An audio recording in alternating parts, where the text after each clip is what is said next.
Descent into Darkness, a Call of Cthulhu campaign.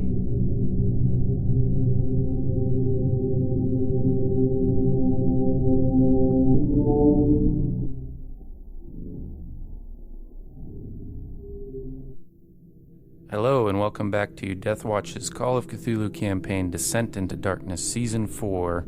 This is Episode 8, and I am Travis. I will be your keeper today. Before we get back to our journey to Cairo, we'll get an introduction from our investigators.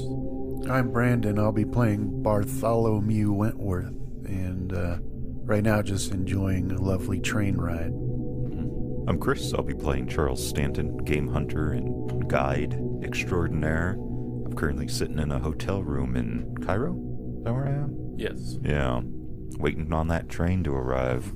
I'm John, playing Joseph Thompson, who cannot wait for the desert madness to begin. Anything, the monotony of a desert to break the monotony of a train. Literally being railroaded to face old ones or whatever. You know, I can see that. Like, I think he's the type of guy that Cthulhu pops up and he's like, finally, something different.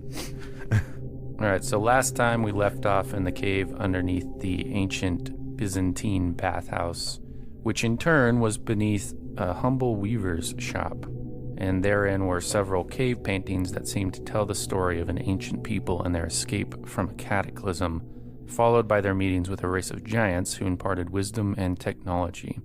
A holy place in honor of these giants was built somewhere to the south and the east, and Dr. Francis Morgan had spent some time searching for this site, but to no avail. Currently, you both sit on some wooden stools as the Weaver woman, you have since learned her name is Saren, serves you a black, unsweetened tea. According to Dr. Morgan, the mountain in one of the paintings was likely Mount Ararat, since that's the highest point in the region, and it lies about 900 or so miles to the east. Why don't you guys give me a natural world / history roll for me, or you can do a extreme EDU, whatever seems higher for you. Went with natural world in hopes of being able to increase it, but no go. Okay, so you guys don't know much about the region. You have picked up just through your natural education that area is often referred to as the Fertile Crescent and was an early origin point for civilizations in the area, but you don't know much beyond that. But with that bit of knowledge, it does sort of make sense that if there were some sort of ancient people going further back than most historical records, it would be in this area, or this would be one of the areas. If Stanton were here, he might remark on the similarity between these paintings and the wall carvings that he saw in the Peruvian pyramid. He remembers Mr. Monroe was gushing over them incessantly. How a man could look over a stockpile of gold for some glittery wall carvings was probably beyond you. Maybe not, but right. But talking about it would be. Yeah. Like, why would you just make such make such emotions or thoughts just known to everyone type of thing? Yeah, like have some dignity. Yeah, stoicism. To remind you, because some of you were players there, although your characters aren't here, that told a similar story across a number of carvings, although there were differences. The first carving from that pyramid in Peru showed a humanoid figure with a snake head holding aloft a trapezohedron shape, while men wearing headdresses with many snake heads kneel before him. The second is the sun in what looks like a comet or meteor, and then a series of rapidly rising waves. The third is the snakehead figure giving his worshippers the trapezohedron, and the fourth is the worshippers around the boats on a beach with rising mountains in the background. So there's some sort of parallel ancient memory across great distances there. But none of that Mr. Thompson or Mr. Wentworth understand. That's just to remind the players of what has come before. While you're being served tea, this woman, Saren, Mr. Thompson, fishes something out of her dress pocket and gives it to you. You can see it's a necklace with a crude shape on it, but it's attached to a much more modern chain. Now, you spoke Arabic? Yeah. Now, her native tongue is Turkish, but she speaks a little Arabic. That's how her and Dr. Morgan communicate. So she says, she conveys to you that this was her brother's, but there's no male member in the family. And she's saying, although, what's your Arabic rating? 50. 50. So you get it pretty good. Hers is not as high as yours, so it's a little broken. But you think that she has the impression that you're going to find this proposed holy site that the ancient Thracians or whoever built for these giants, and that you should carry this with you. Because it was, so the oral tradition states that it was given to a far in the distant past ancestor of theirs. Oh, okay. To carry into the future. So you can see it's an odd star-shaped pattern.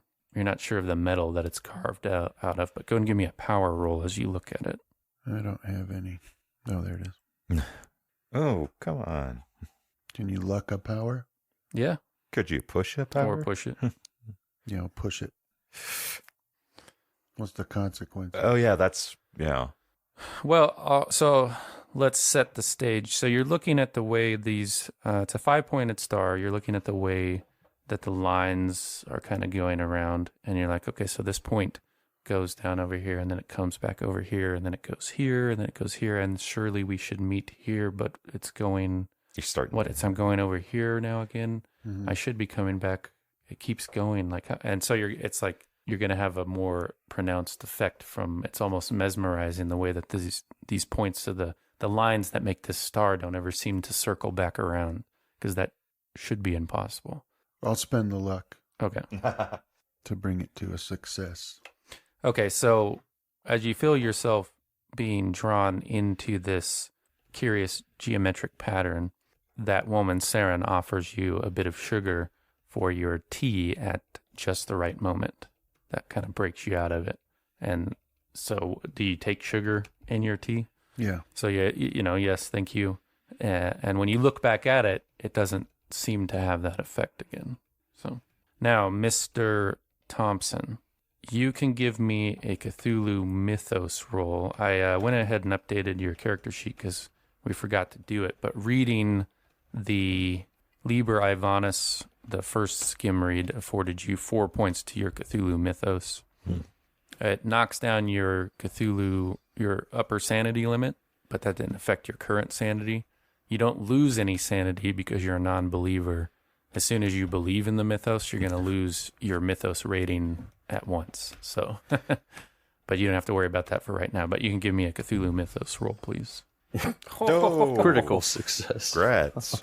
Does that warrant an increase, or is it only through reading tomes? It's only through reading tomes, but you do get a critical bonus to this.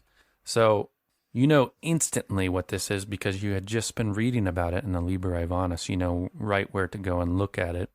Off the top of your head, you know this thing was called an elder sign. And it, according to Ibon, and it had this reputation, although not using those terms because Ibon was writing before the context of like Christian understanding. But he says a lot of people would have this misunderstanding about the elder sign, that it was like the crucifix to vampires, but in this case, the crucifix to the dread beings that Ibon spoke of. It doesn't necessarily work that way, but it can ward them off in a way. They're not repelled by it, but it can kind of make you invisible. But he also speaks of a time in which that doesn't seem to work at all. So, in fact, he tells a story of a sorcerer who had this misunderstanding and went to face off against some creature you forget the name of, but all that was left of him was a star-shaped chunk of his flesh sitting behind the elder sign once he was torn apart by these creatures. So it does have some protective power, but you think it's more about making the way these things perceive the world, kind of disguising whoever wears it. He went into what it sounded like some ancient way of describing geometry for how it works, but it was difficult for you to follow with no math background. Something about the changing the way that the planes and the angles are aligned around that person. Okay. Who is all here right now? So in the cave is Dr. Frances Morgan, the Weaver woman whose name is Saren, and you and Mr. Wentworth. And I think Curtis Cooper's there taking a shot of the fourth painting on the wall. Mm-hmm. Okay. I'll save my commentary just until it's me and Mr. Wentworth maybe on the walk back to disclose that information. You do with a critical... certain level of not understanding, right? Like it's more just regurgitating what I read rather than understanding what I read. Dude. I should also add that you know that it has to be activated, right? It's not a spell to activate it, but you know that Ibon, he described the process by which someone who carries that has to focus inward in order to make it effective. Otherwise, it's just a trinket. Mm. Also, with that critical mythos, go ahead and make a power increase check. Ah, nice. Oh. A good power, though. Yep. You're pretty much a wizard already. Yeah, he had a pretty good power, and education, sanity, luck is how this one rolled out. So you were going to regurgitate these facts to Mr. Wentworth, you said, on the walk back? Yeah, and because if he's taken an interest in it, thinking that it's something that he might use, then I'll also explain to him my understanding of how you would activate it, but also tell him don't put your faith in it, because it may or may not work depending on the situation. But what exactly according is to the it book, at supposed to least. As he probably sounds like a madman. Well, no, Yeah, picture it him. kind of like hide you from certain things, beings, whatever you want to call them, right? Again, this is all just kind of hearsay what I heard Well, or read in a book. So take it for what it's worth. It's probably ramblings of some madman. I study archaeology, so this is probably not the first time I've encountered thing that's supposed I picture John's character sounding like Ward, Leave It to Beaver's dad, when he's talking. So he's just kind of like, or like that type of era where he's just like, "Well, looks like you got an elder sign to Ibon right there. It'll ward you from the." So how do they say you're supposed to activate it, though? And focus in on yourself. So, from my understanding of it, you almost like you draw the power from inside you. As again, it's I'm sure that you've heard stories like this before. Let me tell you, in mechanical. Well, you could probably say that Wentworth might already have a basic idea because he'll mention something that kind of triggers on to the fact that you were almost already doing it by accident when you looked at it. Oh, okay. So probably means you were the chosen one. You're invincible. It's also your birthday present. Happy birthday, Brent. Thank you.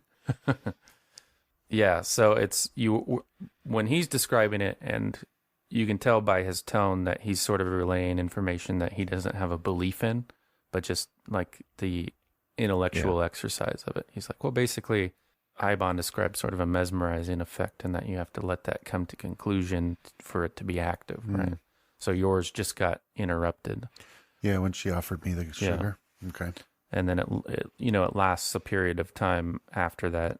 And Thompson might say that most of these things that last for a period of time are dispersed with the setting of the sun or the rising of the sun, that sort of thing. And remember to be careful, because there was one sorcerer that was just a star-shaped bit of flesh. Anyway. Oh, man. What is this called? Have you come across what that what did he call it Elder in there? sign. Yeah, it was referred to as an elder sign. sign or the 5 points of wisdom. or an elder sill. It depended on the context in which he was using it, but you learned over the course of reading that they meant the same thing, basically. I'll just reference it as an elder sign. It seems the easiest to put it into, keep it in mind. All right, so you guys get back to your hotel that had been booked for you by the French company that owns the Orient Express.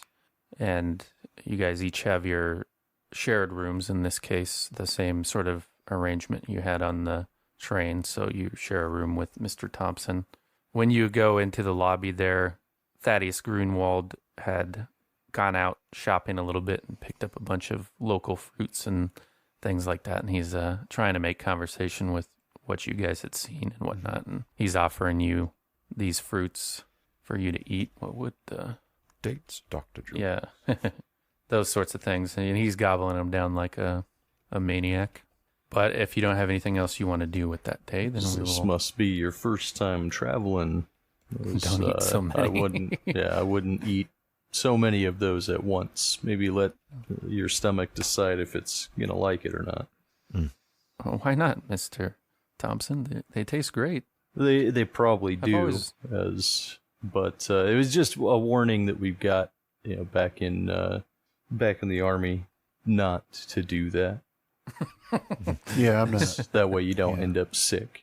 I'm not gorging myself on local produce. He's like, all right, well, more for me. And he tries to smartly throw one up in the air and catch it in his mouth, but it just bounces off the side of his face. And Yeah, you're making a mess. Get out of here. the basket, or the little basket of the different fruits he was holding is like wavering there, but he manages to keep a hold of it. Go back to your own room or I'm kicking you off the expedition. All right, is there anything else you guys wanted to do today? Otherwise, I'll move over to Nope, Mr. Stanton. I'm good. Okay, Mr. Stanton. Let's see here. As usual, in the suite, looking over your maps, looking at the next leg of your journey from Zamak to a place called Al Latikia. There we go. 100 or so miles. Another decent stretch, but not as worrisome when it comes to watering the camels. They should all make it, barring broken legs or predation from animals, that sort of thing. All local Bedouins. Yeah, or local Bedouins. Elevation ending at 1,500 feet, so you're just looking at more desert and more heat. Also of note, as the Rub al-Khali problem works its way back into your mind, maybe putting you into a sour mood, you hear one of the many calls of prayer go up from the minarets for the day, and they either don't disturb you, or you might decide to close the windows to your suite so it's not. No, I think Stanton's relatively fine with all of that stuff. He might pause for a moment and actually listen to it, or ignore it outright. But for the most part, he's very much a believer in whatever the local stuff is. He's kind of the trespasser. Their way. Yeah. Well, it does have, he's more angry at the jazz than that, I guess is how I'd word it. From your perspective, there's more music in the call to prayer than just somebody, shouting loudly that it's going to happen. So it does, because of its repetition and the amount of times you've been hearing it, easy to fade into the background. But for whatever reason, it draws your attention away and time enough for Ibrahim to break it again by coming into the room. And he says, boss, Ray has a proposal for you. I'm not sure if you'll want to hear it, but I hate to say it, but there's a certain kind of logic to it. Are we on the 16th or the 15th still? This is the 17th. Oh, okay. Inoculate me then, Ibrahim. What's the gist of it? Well, he thinks him and Matvey should just work it out in a proper boxing match. How are the men doing? Are they beginning to become irritated? Answer? Yes, they are well aware of the things that they could spend their money on in the area. I could see it happening. We could make a good show of it. Kill two birds with one stone. Okay. Do we have to clear anything with the local officials? Well, I don't know that they go in for boxing much over here, but I think the American college or American school should have a gym, or at the very least, perhaps they even have a ring. I can go look into it if you'd like. Figured these people would be all for a good bit of sport. Yes, do it. Don't look into it too hard. We have other more pressing matters. We can have them fight it out in the streets if need be behind the hotel. Right. But I prefer to avoid it. Also, at some point, I would have had Ibrahim begin looking into sale of the Fabergé egg. Add Okay. that to his list. All right. And with that, it would be orders to, if he can get a good price for it, preferably something actually matching its value, Right, yeah. then we can give I'd give him a finder's fee Yeah. out of that, where he can take maybe 5% of what goes over, Yeah. and then the rest would go back to Vanya over what the investment was supposed to be. Yeah, because you nailed that appraised roll, you know exactly, what you should get out of it, not to be a mark, and what you could get out of it with the right buyer, but right buyer means more time shopping it around, obviously. But yeah, he can go take a look here in the local markets. But I'd be more than a little bit begrudged to try to send it back to Morocco. Yeah. I feel that I wouldn't be comfortable sending it back by itself, that we'd need to send some men with it, and I'm even more begrudged to do that. So find the best you can, Ibrahim. I trust in your abilities. I'll do my best, boss. Yeah, so, he comes back a short while later and he says, yes, they do in fact have a boxing ring in the gym at this American college, which isn't too far from here because most of the foreign stuff is located in the Ezbekia Park area. So it would be a short walk or even a ride if you didn't want to walk to go over there. And he even talked to someone at the college, and they seemed, for a small contribution, amenable to the idea of use of their facilities. Contributions. Colleges always with their hands out. How are the funds looking, Ibrahim? Do we have enough to absorb that? Yes, I think so. All right. Especially if you can figure out a way to tack this onto the bill. Put it in the entertainment costs. The men do need to be entertained. Entertainment and morale. Right. Yeah, I think we can do that. I'll make a quick note. X amount for morale. Right. Yeah, so, fast forwarding over to this building, which is set off from the campus a ways. It's on the campus. It's just set on the edge of it, and it's just a standard gym for that era. So you just got a bunch of people in there doing hula hoops. I think that's all they did back then. No, not really. It's well equipped for the time because this place is paid for by the British and French and American people that are living here for whatever reason, and those usually end up being wealthier people. So it has the latest equipment. The boxing ring doesn't seem like it got much use because it's probably too vulgar for the class of people. That's something I should have cleared with the sniper, the Russian sniper first too. Is I would probably ask on Ibrahim on that. Is like, does what's his name know that this is something? Yeah, they both approached Okay. me about it. Obviously, Flanagan is more keen to it, but Matt Vey said something to the effect that if it shuts him up, then he's happy to do it. Okay. Sorry to interrupt your. No, if it quits, yeah. No, that was a good question because I actually thought about that in my mind about what Matt Vey might think about it, and he's just been sort of. You can imagine as Stanton that Ray has probably not let too many moments pass that had that fight gone to its conclusion, Matt Vey would be a puddle of goo by now. So yeah, you're at the gym. You've had the men assembled there. There's a few people that are attending classes or were working out or wondering what the commotion is, so now they're gathering around. And the instructor there, like an old grizzled fellow with a completely bald head, looks like he razors it, who, instructs the kids, and he refs in the boxing match. He's asking you if this is just, did you want my services in there? Whoever's running this thing for keeping the fight fair, or are you guys just playing around? Unfortunately, I think that they wouldn't understand any rules you sought to enforce. But you're more than welcome to at least keep them from killing each other. All right. So he's like, who's fighting here? And, Ray, it's like, I am. Yeah. I'll walk over to Ray when there's some downtime, like when he's in the corner or something like that. Yeah. And I'll, do your best to duck his shooting hand and try not to hurt his sighting eye. Right. Yeah, so there's a bunch of, it takes time for them to properly get them outfit, like the boxing or the instructor there, make sure they're all wrapped up and they got the gloves and everything like that, and everything that was appropriate for that area. I think they were wearing the headpiece by then for sparring matches and stuff, so they're set up that way. So he's going down the rules with those men, and you're idly watching there when Ibrahim at your right shoulder says, "Boss, care to make it interesting? Who's your guy?" I'll match your bet. Man, I know how much I pay Ibrahim.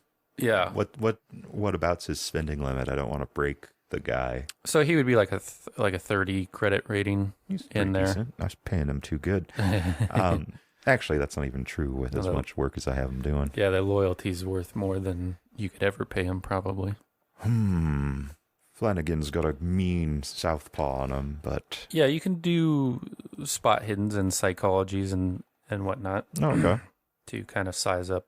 Do you want just one of them? You can do, we'll just do a combined roll, so... Okay. Just roll one, whatever your highest one, and let me know if it also passes your lowest. Nope. I'm going to go with my gut, and I'm going to say, you know what? Oh, man, that's a tough one. I'm going to go with my gut, and I'm going to say that I'll take 15 on the Russian. Yeah, okay. I think he's got a hunger in him. Being beat so badly last time didn't fare too well from him. Okay, so let's see here. Matvey. If not, I'll take it out of his pay. Do you want to just make it a gentleman's bet, or are we doing odds on this? Gentlemen's would just be straight across, and odds would be whoever can make an argument for who seems like the underdog sort of thing. I don't have the mind or the time for it, Ibrahim. I'll just extend my hand for a shake. Gentleman's bet it is, then. Okay, so since Matvey's your guy, I'm going to share him with you temporarily, and you can have a look at him. Now, Brandon or John, any of you have a hankering to get in some drunk Irishman? Make sure because I can give it a shot if you got a sheet. Yep. Or am I just using mine? No, I'll give you Ray Flanagan. It should be in there for you, Chris. And yeah, I got mine pulled up. Yeah, pull them up. They're the NPC sheet, so they look a little bit different. You just click on the skill list in there. So this ref, or the instructor, I should say, give you his name here. It's actually a professor. Oh, I got rid of it. Professor Massey, we'll call him. He's given the breakdown for both of you as the fighters. And both of you actually do understand the basics boxing rules, but he gives you all the, he just refreshes them, keep it above the belt, all that sort of stuff. And in a mechanical sense, just to highlight all the things you can do, it needn't just fit at fighting brawl rules to determine this. You have psychology to read your opponent, intimidate to get them to act in a certain way. You can even cheat, which would give you a bonus die where you're fighting outside of the boxing rules, going for a low blow or something like that. And if you do decide to do a cheat shot, you can try, depending on what kind of thing it is, you could do like a stealth to make sure the ref doesn't notice that it happens in such a way. But yeah, it'd be about keeping it concealed from the ref. So just keep that in mind as the bout begins. So he's like, all right, gentlemen, let's have a clean fight here. Go to your corners, please. Yeah, that's when I'll lean over when Flanagan's in the corner. Right. And I'll be like, Flanagan, don't hurt his right hand or his aiming eye, or it's coming out of your pay. Right. Work the body. Let's see who wins. You got it, boss. He's Irish. Oh, well, not anymore. All right, so the instructor dings the bell, and Flanagan has the edge as far as dexterity goes, so he can be the first to act in this bout as you guys close in on each other and, begin to read the movements. Since you're both fairly skilled in Brawl, you at least know how to square up right, and you both understand what kind of shots won't get you in trouble here. So you got the basics of the old 1-2, the hook and the jab. All right. All that sort of stuff. So, Ray, that's you, John. What's your opening salvo going to be against Matt Vey? It's a tactic that's never been seen until now. I'm going to jump. You're gonna punch. Do a Superman punch? Yeah. Just to fill him out, I guess we'll just start out normal, right? There's no reason for cheap shots until I need to take them. Just a basic combination? Yeah, it's come in with a couple jabs, and we'll see if we can throw a hook in there. And Chris, what is Matt Vey going to do? You going to plan on dodging or shoot for a counter or something? Yeah, I think right now Matt Vey's going to feel him out and okay. essentially do the same thing, which is no reason to push it, no reason to go too cheap yet. All right, so that sounds like fighting brawls. Go ahead, guys. Hard success. Oh, my option is on hard. Hold on. It's still a hard success, but... Which one do I click? In the skills list, you can just click fighting brawl. It should, if it's in there. It's not giving me... Check your roll options as well. Oh, turn the edit mode off. Okay. Sorry, I had it on probably recently. Yeah, I turned it off. I'm just looking for brawl. All right, so just normal versus hard there. Okay, so you win the bout there, Ray. So go ahead and roll out your damage. Hopefully that's included. Hopefully he doesn't only have machine gun damage. If not, I can add it real quick. Do you see it there on the character sheet? Yeah, I think I got it here. So damage would be 6. I guess you can use... Yeah. Yeah, you can use that attack line just from now on. It'll do both for you. So yeah, that's a big hit. So that cross came in nicely. Matt Vey takes 6 damage. Not enough for a wound on you, but you now understand that Mr. Flanagan is not screwing around. I think all this talk he's been doing, he's just been dreaming of teeing off on you in exactly that way. So it moves it to your turn, Matt Vey. As I said, if he's has a psychological bent or if he's pretty intimidating, those are alternative ways of, tweaking the bout.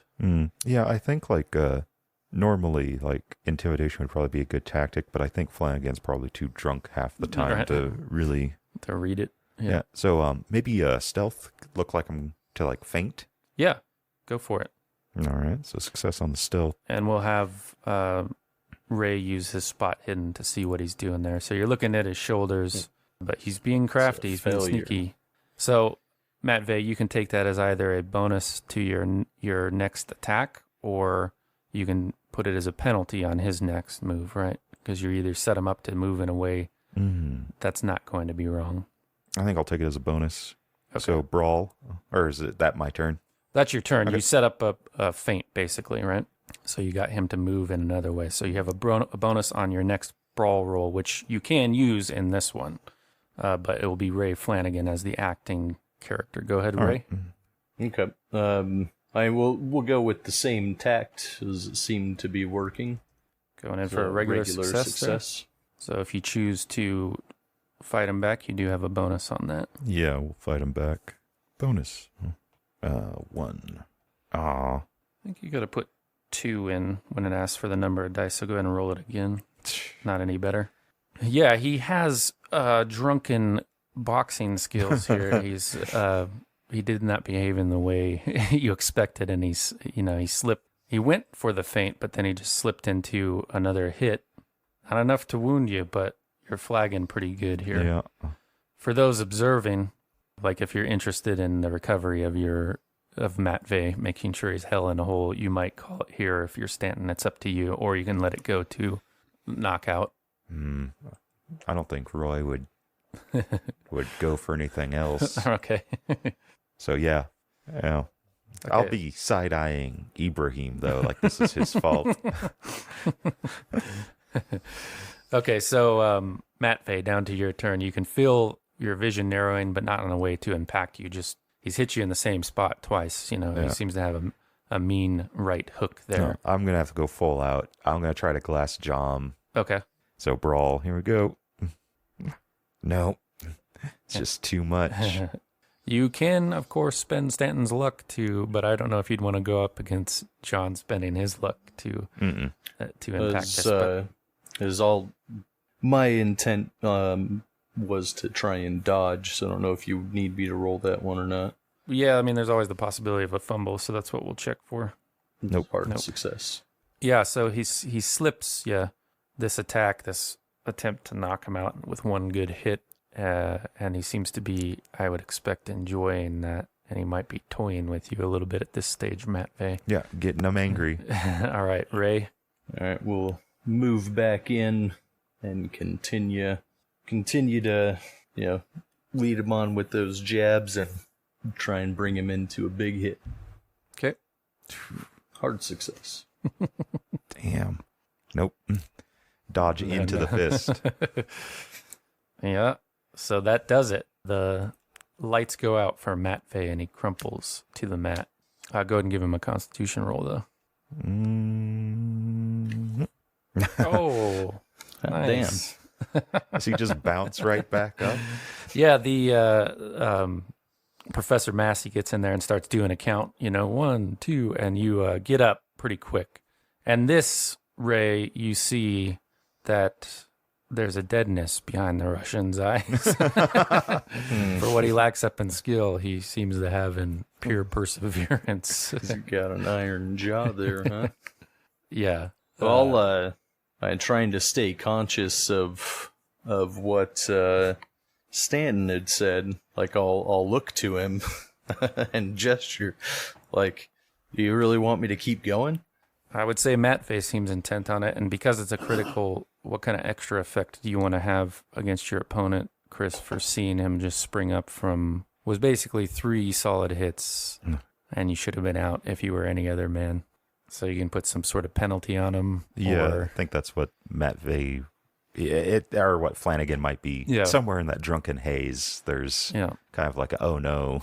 So yeah, you're just momentarily for the next bout on your back foot here, Ray, because you were the guy who gets seemingly knocked out and pops back up, not your opponent. This was your claim to fame, but here is Matt Vey beating you at your own game in that regard. Just very good at getting punched in the face. All right, Matt Vey. And as far as Matt Vey goes, I'm actually going to figure that he's in that state after like some of the fighters get knocked out and they wake up swinging. That's all he's in right now, is he's actually probably unconscious. So drop the rules maybe and add a bonus die to your brawl roll? Yeah. So you can see the way, because you have to declare your whether you're going to brawl back, John, or dodge before we see the roll, right? So to describe it, like there's a different look in his eyes. The fight and you just feel became that this attack serious. is going to be not an all-out boxing attack, but an all-out brawl attack, right? So you will have that penalty on this roll just because you're mildly intimidated, but how do you want to defend against this attack? A brawl back is an opposed check? Right, which you will have a penalty on. Of course, you can also drop the rules and get a bonus. So he would be rolling at bonus and you would be rolling normal. Okay. Yeah, we'll give that a shot. Okay. All right, roll your brawls. You get a bonus, Chris. Uh-oh. There it is. Roll some damage for me. Where is it on this? If you If scroll I set back it up up. by the top right-hand side, there's one that says Brawl Target, then it has your skill, and then it has the damage. Yeah, just click the green brawl. Okay. It'll re-roll it, but do some damage. All right, I'll start rolling with that from now on. All right. So I'm going to say that this is just a bunch of attacks that aren't really like connecting appropriately. Yeah. But it's just trying to pressure him. Yeah, and you guys tie up there. But he does, hit you with a few solid body shots, some that aren't going where they're supposed to go, Ray. So you get like a momentary gasp as you're collecting yourself there. But the professor comes in at this point and tries to break you guys off. Of course, Ray, you can totally ignore those instructions as it is your turn. You said I was drunk? You're usually drunk. Oh, okay. Then I think I'm all right. As I'll try to back off of it, as I don't want to get my pay cut for hurting this crazy Russian. So since you back off, this allows Professor Massey to put like his full weight on Matvey and possibly get his attention. He's at least holding you there without some sort of skill check to get past him, Matvey. And you guys can take a beat. I'll give you an extra hit point back for both of you. You had your Eldritch 0 hit points, but now you have 1. While you're waiting for you get into the next round. This is Matvey's turn then. All right. So round 2, bell dings. Coming at each other again. Man, I think like some of that stuff might have worn off, but I think he's still going to try to just keep going for it. If not win, he's got to at least get some of that, some revenge for how badly Flanagan beat him and his brothers up. So yeah, I'm going to start, cheating, pulling out that whatever I can to just get some hits in with the ref not seeing or...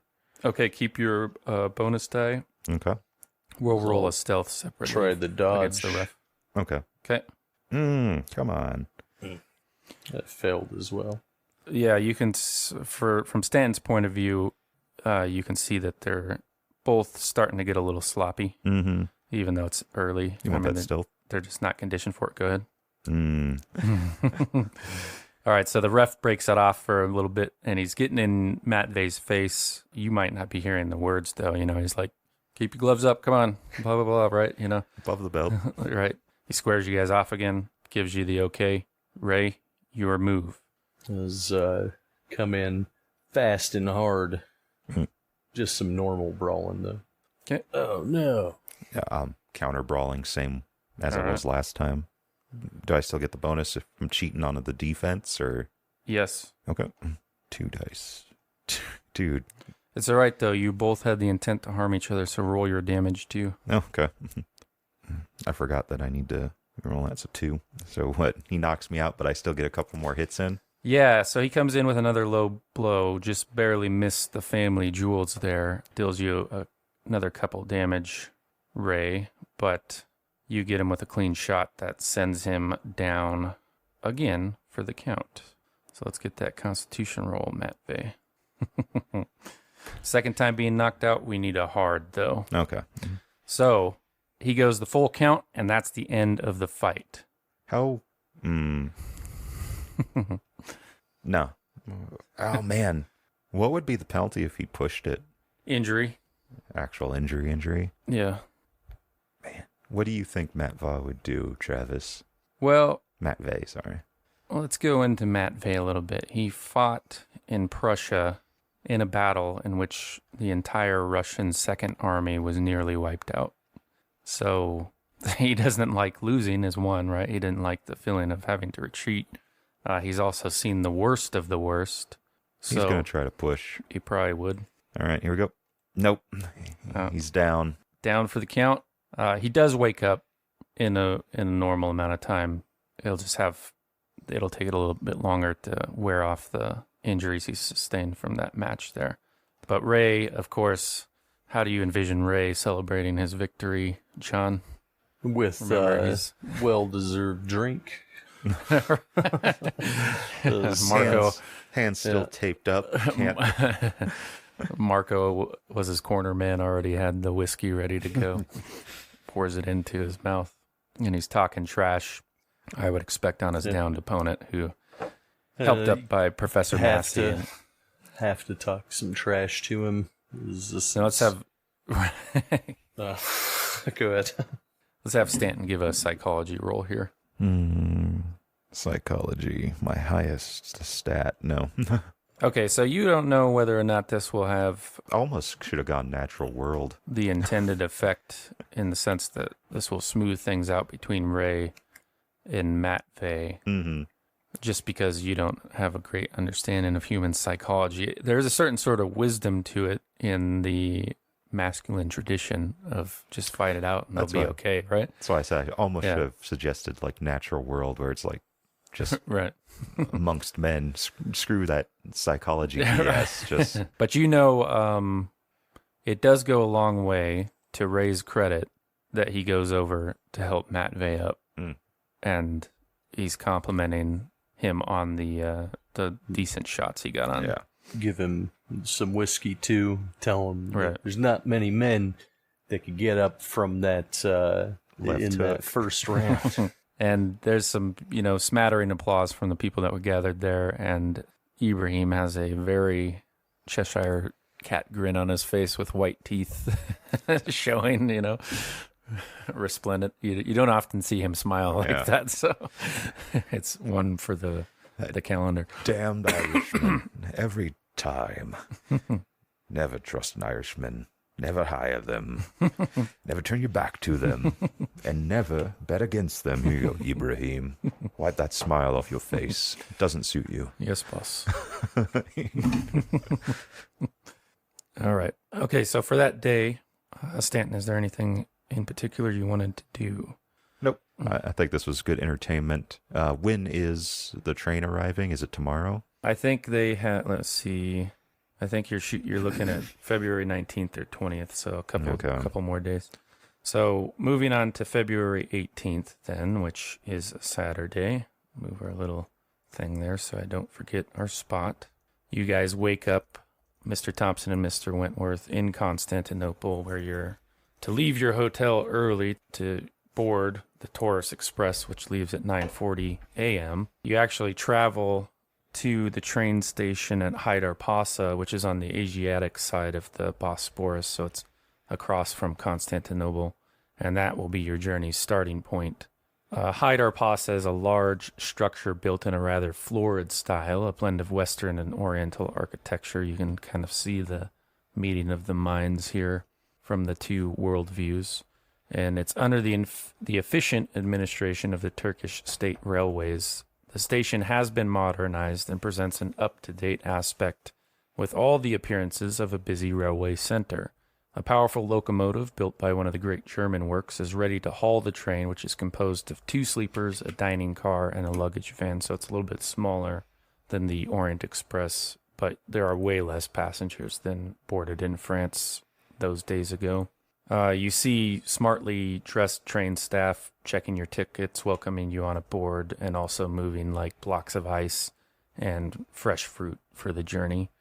Soon after steaming out of the station, you travel through beautiful suburbs with princely villas among flowering gardens on the coast of the Sea of Marmora and the Gulf of Izmid. The Gulf affords a beautiful view with Constantinople in the background and all its glittering minarets, and there you see Hagia Sophia on a hill, this great mosque. So after the station at Izmid, the line runs through swampy land on the banks of Lake Sabaja and enters the fertile valley of Sakarya, where tobacco and chilies are cultivated by muhajirs. You see them out there working in the distant countryside. That's just a Turkish version of a peasant. The line then enters the great Anatolian Plateau, a vast expanse intensively cultivated in parts, almost desert in others, where water is extremely scarce. By the end of the day, you will be in ancient Konya, or the Iconium to the Greeks, or if you know your Bible, this would be the traditional capital of the Hittites. Give me a hard spot hidden as you're boarding the train there, Mr. Wentworth. All right. Hard failure. Okay. Now, aboard the train, as I understand it, Mr. Thompson, you are going to be in the study of that spell, the Armor of the Wills, right? This will be in your first day of a 2-week study in order to understand how to cast it. So, while you're going over it again, you can give me a successful skill roll from sort of a logic-related skill. So I'm thinking like accounting or science or even like poetry, which has sort of a logic to how, it's written. Or you could just rely on a hard intelligence, whatever seems the best shot for you. Try the accounting, I guess. Okay. Could I use luck on that? Yes, you can. All right. So for the first day, you're kind of dedicating your mind to memorizing the chant that's involved with this. And it is an involved invocation, but it lasts about a minute, according to Ibon's instructions. Is he doing this in our room? Well, he's not chanting. Oh, He's okay. committing it to memory, right? Okay. So he would be reading silently, maybe writing it down over and over again, unless you want to chant it out loud, Mr. Thompson. No, not if somebody's He's like- in there. Okay. All work and no play. May mumble it if the room is empty, right? But not a full-on chant, and don't want to Yeah, you scare go out to anybody use the in the bathroom hallway. and stuff, and he tries it out. Tell me, Mr. Wentworth, have you dreamed of the Silver Gate? I have. I have seen it with mine own eyes. But your accounting, or really the logical ordered part of that skill, is what allows you to kind of crack the code on this. And it's less about memorizing the words, although surely those are important, but more about the number of syllables involved in each repetition. And Ibon is strict in his description of following the pattern that he presents. So it seems to go, X amount of syllables on the first pass, then this many, and then it repeats at a certain one. And you realize there's a number to the amount of syllables that are used that is repeating. And that's the trick, you think. He does warn of a careless wizard that instead of strengthening his skin against harm, he loosened his material bonds and bled from his pores until he died. Try to avoid that fate. Right. Okay, we got a couple more minutes here. All right, John, so yeah, that's what you glean from that day. In a mechanical sense, I'm kind of changing up the way the spell learning goes, because usually you do your training and then you have a hard int roll at the end of it, and that's whether you know how to do it or not. And I kind of had this idea of maybe giving more opportunities to pass it, but also maybe learning incorrect information about it would be more fun to my evil keeper ways. So that's your first day. We'll have some more fun rolls and insights into how the spell can go wrong for you. All right. So aboard the train, just like with the Orient Express, there is little to do besides read or chat with your companions. So unless there is something that the two of you want to do aboard the train, we can move on from you. I can't think of anything interesting to do. No, I'm good. All right, Mr. Stanton, February 18th. Those damned maps, those damned books, and that damned table. And then, I can't say that. That damn child Right. won't shut up. And I got to worry about the egg with him in the room. Yeah. He did take if he was around, an interest in it, but so far you haven't seen him really look at the chest again. He does seem to maintain his fear of you that you put in him a few days ago. I don't know if he's smart enough or good enough at English to understand that I'm fine with him stealing. It can't come back to me, right. And he can't steal from me, So, he can go take his kleptomania elsewhere if need be. So what's the day? February 18th, Saturday, I believe. So looking at your maps, the final stretch to Alafan, which, as you understand it, is where you're supposed to find this Professor Ahmed Mikhail, who has, according to Mr. Wentworth, specific knowledge of where Irem lies in the Rub al-Khali. That will be your final point of civilization, although that's a stretch to describe it as such. It's a little village on the edge of the empty quarter. But this journey from Al-Latakia to Alafan will give you a sort of a prelude to the Rub al-Khali, because this is a 218-mile stretch descending to only 800 feet above sea level. If there's no water to be found along the way there, that's going to mean dead camels for that particular stretch. Although with that distance, you should easily be able to get everybody there safely. So just to reiterate, a good rule of thumb is to bring along double the required amount of camels for cargo, and so is to bring along double the required amount for riding and cargo, and load those extra ones with water. The water is then used to feed the original camels, while the new ones are left to fend for themselves as best they can, or, as you mentioned earlier, eaten. Apparently camel meat's very good. Didn't we have some camel jerky? Yeah, I think one of your somebody got birthdays. some over. Yeah, it wasn't bad. The only folk you're likely to encounter in that far-flung stretch are the Bedouin.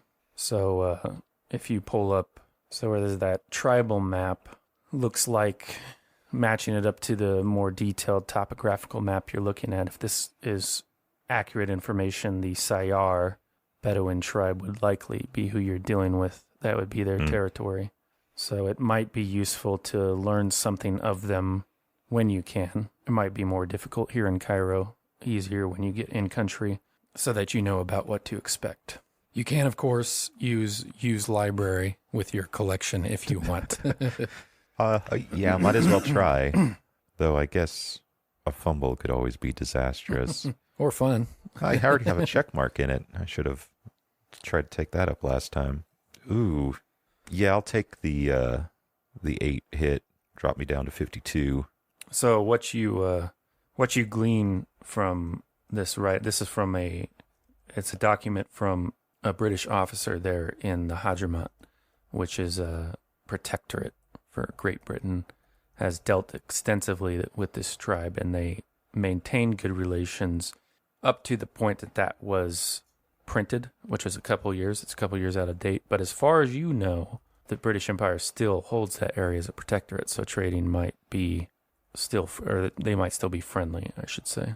You do know that the general treatment of particular Arab tribes has left some with a sour taste for the British, but if they're still dealing well down there, then it might be good for you.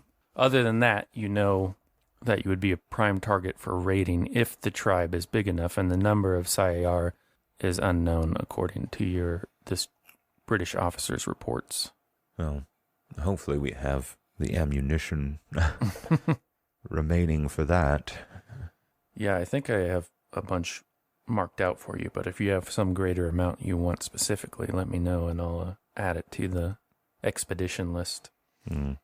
I of course, will always want more. But there has to be a reasonable amount. It can't interfere with how much the men are carrying or the camels. So yeah. If it comes down to it, the men cannot eat lead. Right. But it can be traded. The British officer in question does remark about how in their trades they would bring them, modern and technical wonders by their standard, and the Bedouin had very little interest in it. Mm-hmm. However, they always wanted guns and ammunition. It's actually not a bad idea. We might have better luck trading ammunition than rugs, and it would be lighter overall, probably less bulky. Yeah. So they favored the German rifle of the era. What was that, a Mauser? Mauser, yeah. All right. Yeah, I'll see if we 8 millimeter. But if you had, it would be like the 1898 Mauser. Yeah, I'll have Ibrahim begin looking if there's any surplus or remaining Mauser ammunition in the area, 8 mil, for the purposes of trade, and that's what I'll mark it down as on the expense report as well. Okay, I'll add that to the list. I'll also, if we're not already, first off, I never use German or rifling, but if we aren't, I'd definitely go over and make sure that none of my men are using any rounds that would be used for trade. You have something completely different. I had marked down that you have them all with Lee Enfields, basically, for their main rifle, which would be more easy for you to obtain where you were at. Okay, yeah, makes sense. Yeah. So, what round is that? The Lee Enfield or the Mauser? The Lee Enfield. That 303 British. Okay. Respectable enough for you? Or? Well, I have the 30-06. Okay. Yeah. So, but I also have ammo marked for your weapons too. Okay. So I didn't know that. Could I switch my 30-06 and my stuff over to that as well? So that way it's more in line. I mean, you own those guns that are on the list, so you can just take it from Marco or Matt Fay or something. It's like, no, you use. Is there a difference in damage? Very negligible. It's mostly in effective range, basically. Is the 30-06 better range? I'll have to look at it. Okay. I'm trying to wrap this up here in just this 1 minute. Sorry. I have one more thing to do. So you've made that note. You realize what you might need to trade with that particular group of Bedouin if this British officer can be trusted in his assessment, and it's not too terribly out of date. But it has been your experience that most tribes are interested in the defense of their tribe. So guns are and ammo are a universal currency in that way. But you go down with Francesco to have a lunch there in the restaurant in the hotel.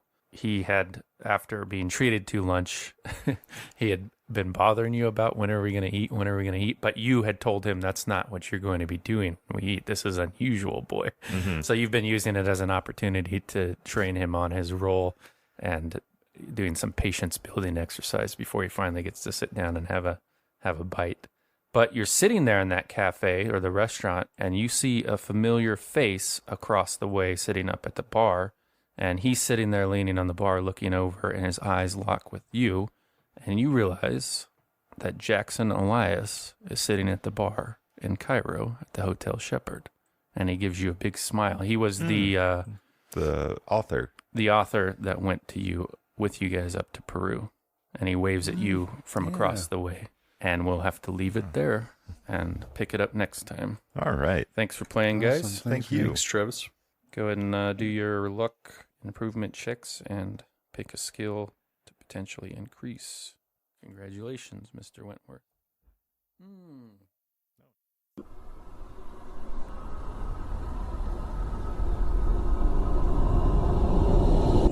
This has been a Deathwatch production. Thank you for listening.